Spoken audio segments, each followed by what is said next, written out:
أعوذ بالله من الشيطان الرجيم بسم الله الرحمن الرحيم الحمد لله رب العالمين وصلى الله على سيدنا ونبينا محمد وعلى آله الطيبين الطاهرين.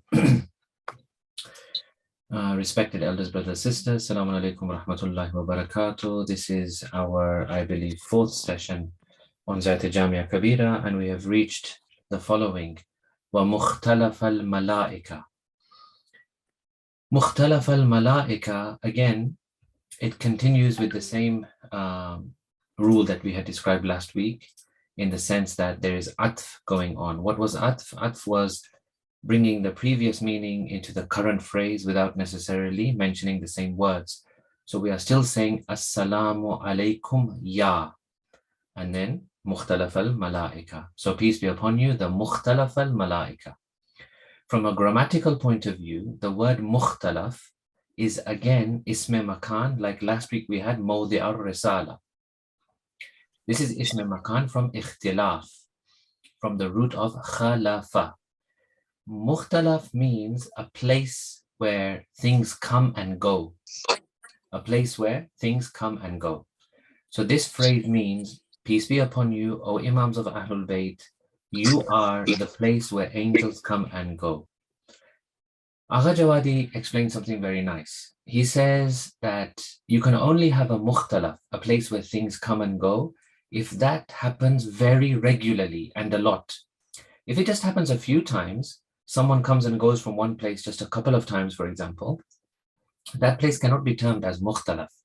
The coming and going has to happen a lot for that place to be termed as mukhtalaf. So for the Imams, what we are saying here is that there was a lot of interaction between you, Imams of Ahlul Bayt, and the angels of Allah subhanahu wa ta'ala. There was a lot of conversation, there was a lot of revelation, there was a lot of communication between you and the angels. The first question we're going to address is this: why are the Imams called Mukhtalaf al-Malaikah? Why are they called the place where angels frequently come and go? The first thing to understand is that there is this concept between the earth and the heavens of constant traffic between the two. Now this may sound very fantastic or magical, but really Quran confirms this, that there are a number of positive spiritual realities, such as what? Number one, true and proper aqaid, beliefs. These have a direct relationship between earth and heaven. They actually go up to Allah, they travel to Allah. The akhlaq that we have, that also travels to Allah subhanahu wa ta'ala. Our good deeds and even good souls are continuously rising up to Allah subhanahu wa ta'ala. For more on this, look at the reference in the Holy Quran, Surah number 35, verse number 10. So what happens is all these good deeds, good beliefs, good etiquettes, etc. are traveling towards Allah. When they reach Allah, they're accepted, right? So they need some positivity, some purity, some sincerity to make them rise to Allah subhanahu wa ta'ala. For example, we say when we do a good deed, we say, may Allah accept. Why do we say that? Because we are trying to say that I wish this has enough purity and sincerity that it can go to Allah and be accepted by Allah subhanahu wa ta'ala. And in this way, the term which is used is, they gain the color of Allah. They gain the quality that it is accepted by Allah subhanahu wa ta'ala. If they do not rise to Allah, if they do not get accepted, then they just die. They just remain in this world. They don't go any further. It's possible that a person will die, will arrive on the Day of Judgment, and he will say, where are all my good deeds? And Allah will say, sorry, they were not accepted for whatever reason. Maybe you didn't have sincerity. Maybe you did it to show off. Maybe you didn't do it in the right way. So the word used is color of Allah or wajhullah. They should have the quality of being wajhullah. Why? Because we have this verse in the Holy Quran, kullu man alayha fan. Everything on this earth is going to perish, including our deeds, except وَيَبْقَى وَجْهُ رَبِّكَ ذُو الْجَلَالِ وَالْإِكْرَامِ. Except the face of your Lord, that is not going to perish. Our deeds need to be at the level of acceptance by Allah then they will become wajhullahi, and then they will pass on to the next life. Otherwise, they just remain here and they terminate, and we will not see their benefit in the hereafter. So on the Day of Judgment, our beliefs, our ethics, our deeds, etc. will become real realities. They will form our heaven, our bounties in heaven. And these are those things done with sincerity and in line with Sharia and Islam. This is point number one. Number two, when we say things like rise up, come down, you shouldn't think of this as a kind of physical rising and a physical falling. There are two types of concepts here, which I'm going to explain. Again, I'm going to make it very simple. One concept is in the physical world. This is called tajafi. For example, there is water in a cloud. The cloud releases its water as rain. The rain transfers from the cloud to the earth. Once it was in the cloud, now it has traveled to the earth. It's no longer in the cloud, it's now on the earth. This is for physical objects, tajafi. But our deeds and our spiritual realities, they don't fall into that category. They have a different category. They're called tajalli. What happens in tajalli is that the thing remains in its original position, but it also appears in another location in a new form.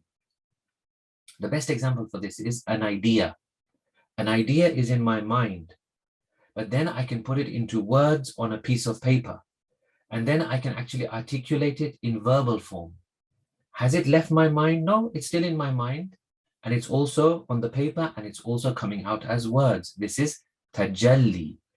Our spiritual things form tajalli reality. They are still in their place, but they also appear in a different place, in a different form. Now, thirdly, so the angels, now we're coming on to the angels. The third point which Agha Jawati makes is, let's discuss the angels now. We say that they come down and they go up, and the Quran confirms this, and spiritual realities are always going up and down. The question is, they come down to the earth. Where do they go? Do they land on a mountain? Do they land in the sea? Do they go onto the land? Is it Makkah they come to? Is it Karbala they come to? Is it Najaf they come to? Where do they go? This is the beautiful point. Agha Jawadi says, and this is confirmed by ahadith as well, they always descend upon the purified heart of the perfect human being of that time. And the perfect human being of every time is one of the Imams of that time. So today, if we were to say that any spiritual reality, any angel, any communication from Allah, any inspiration, etc., is coming down to earth, it will be coming onto the Qalb-e Nazanin, the delicate, beautiful heart of Imam Zaman. He receives all of these things. The angels go to him, and even when they go up again back to Allah subhanahu wa ta'ala, or the heavenly realm, they begin their ascension from Imam, and they finish their descent with the Imam, and then they go and do the rest of the work. Because why? Because we have this concept that the Imam of the time is the link between the earth and the heavens. He is the thing that actually stabilizes this relationship between Allah and us. Otherwise, we are too far from Allah. We are too distant from Allah. How can we even think about hearing the words of God, the revelation of God? We are nowhere near that position. We need someone who is at that position, who can then hear from him and communicate to us. Look at this hadith regarding this concept that I've just described. Ma min malakin. There is no angel, yuhbituhu Allahu fi amrin, that Allah sends down to the earth with a job to do, with a matter to take care of. Ma yuhbituhu, he doesn't send the angel illa bada'a bil imam, except that the angel will start his journey from the point of the imam. The angel will first come to the imam of the time and then go out and do everything he needs to do.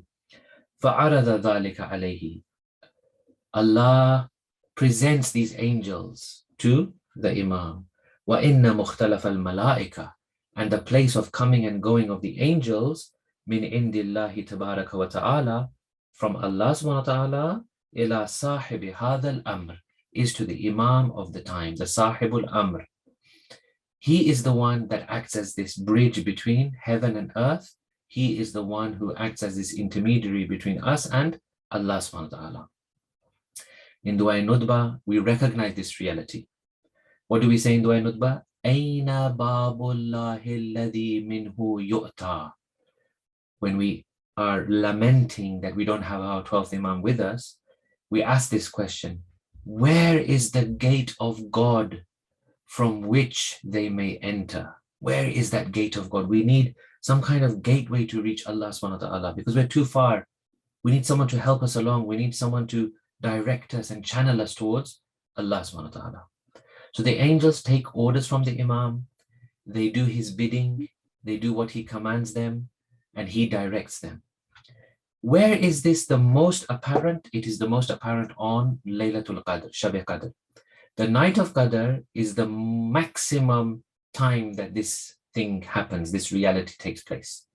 But is it limited to Shab Qadr? No, it is not. Inna anzalnahu fi laylatil qadr tanazzalul malaikatu war-ruhu fiha bi'idhni rabbihim. It's mentioned in Quran, but it's not limited to the night of Qadr. It can happen anytime. Our Imams are constantly in touch with Allah, the angels, the angelic realm. So this is one instance, and it's the most concentrated time, for example, but there are other times as well.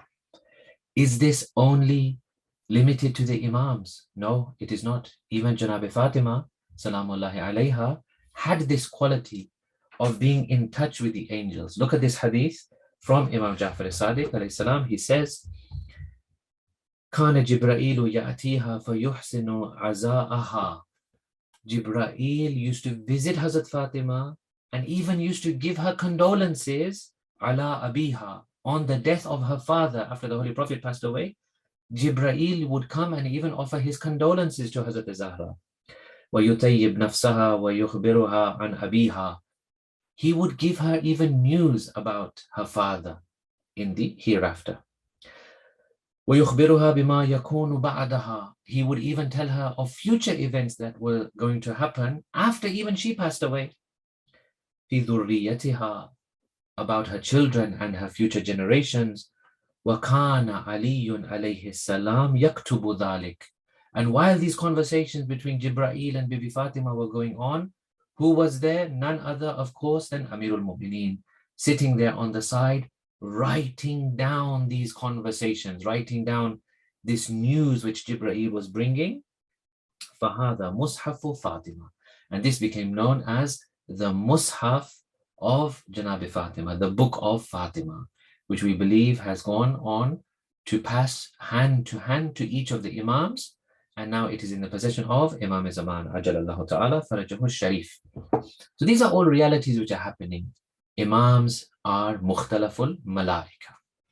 Let's have a quick discussion now on the different appearances of the angels.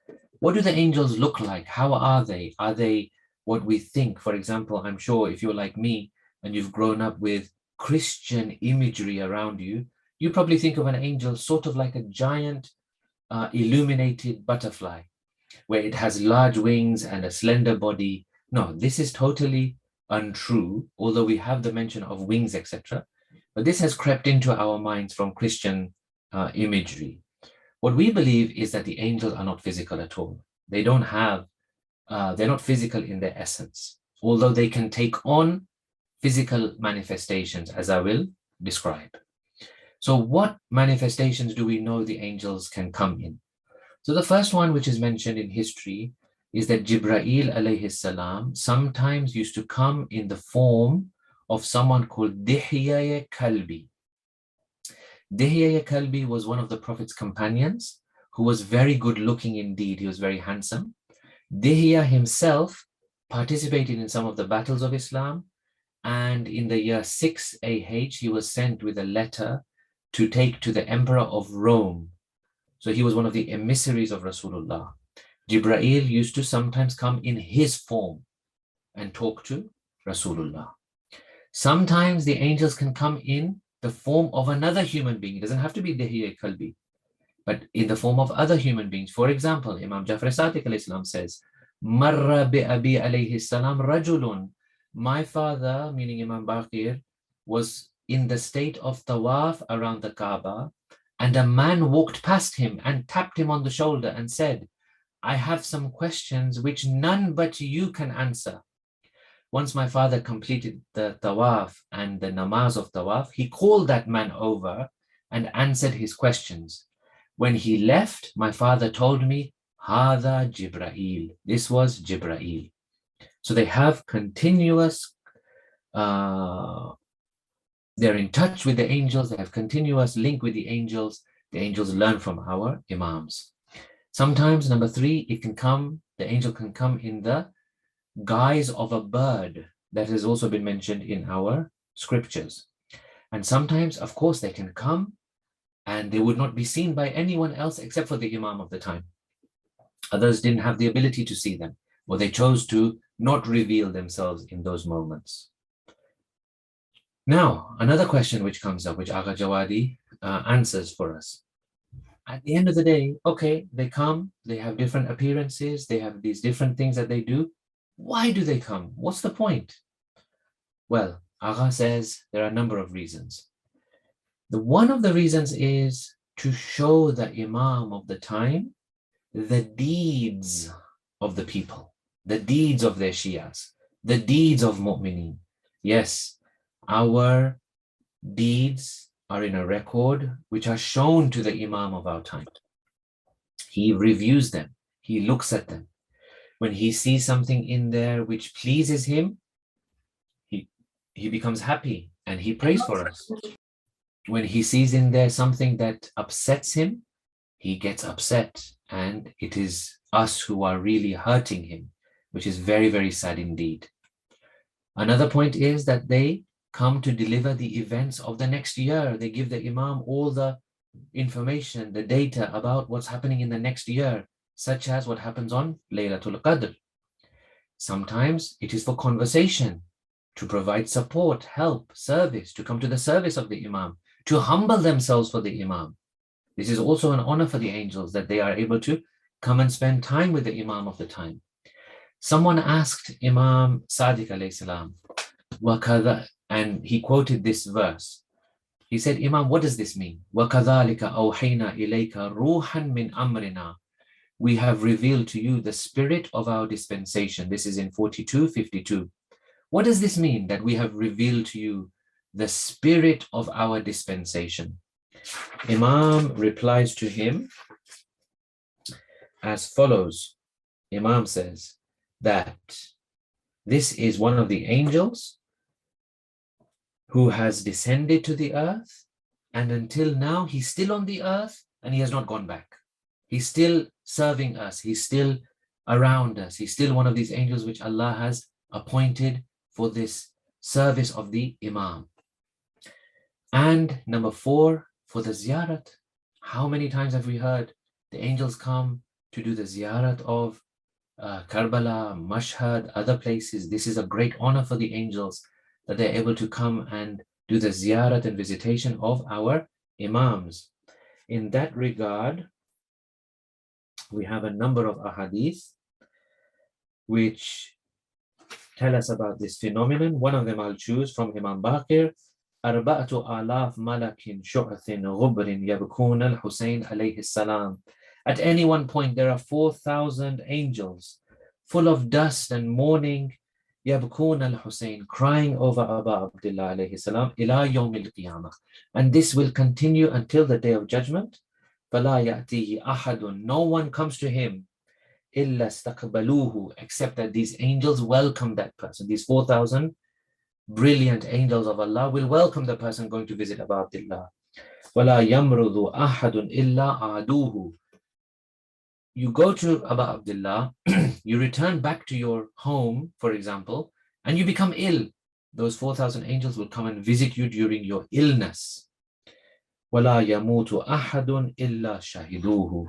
And even after the ziyarat, you come home and then you die, these 4,000 angels will come and visit your funeral and take place in your burial. They will accompany your janazah. Now, a couple of final points before we finish and we go to any questions which are there. The first thing is that this should tell us a lot. This discussion that we've just had should tell us a lot about the amazing position of our Imams. How amazing they were that they are in this position where they are the Mukhtalafal Malaikah. Second point is, look at the words used, al-Malaikah. Why al? Here, see, al itself has a number of meanings. When you have al on any word, it has a number of meanings. Here, it has the meaning of all Malaikah. All Malaikah.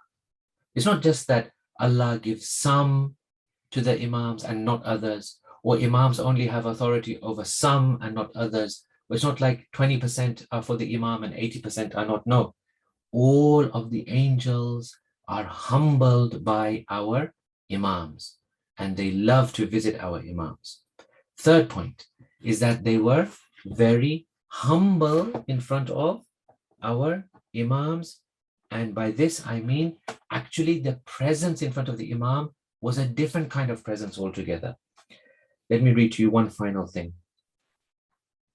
Kana Jibra'il. This is from one of the ahadith from Bihar. Kana Jibra'il idha atan nabi. Jibra'il, when he used to come to the Holy Prophet, qa'ada bayna yaday. Jibra'il used to sit in front of the Holy Prophet, qa'adat al-abd, the way a servant sits in front of his master. وَكَانَ لَا يَدْخُلُ, and Jibra'il would never enter into the presence of the Prophet حَتَّى يَسْتَأْذِنَ, until he asked for permission and Rasulullah gave him permission. You will have noticed in Hadith Kisa, Jibra'il alayhi salam asks Allah, am I allowed to go down and join this gathering of the five? Allah says yes. Then Jibra'il comes. He's been given the permission by Allah in the first place, but then he'll come and he asks Rasulullah himself that I've been given permission by Allah, but now I'm asking you for permission. Do you permit me to enter into this kisa, this blanket, this cloak under which you five amazing personalities are there? And then Rasulullah says, yes, you can enter. Look at the humility of Jibra'il. Even when Allah has given him permission already, still he asks Rasulullah for his permission. That brings us to the end of this discussion. Next week, we'll be discussing the next sentence, وَمَحْبِتَ الْوَحِي. We will discuss that next week, inshallah. Now we'll look for any questions which are there. Question, can you please explain the meaning of face of Allah? Wajhullah, yes. Wajhullah, the face of Allah, is, of course, Allah doesn't have any physical face or hands or anything.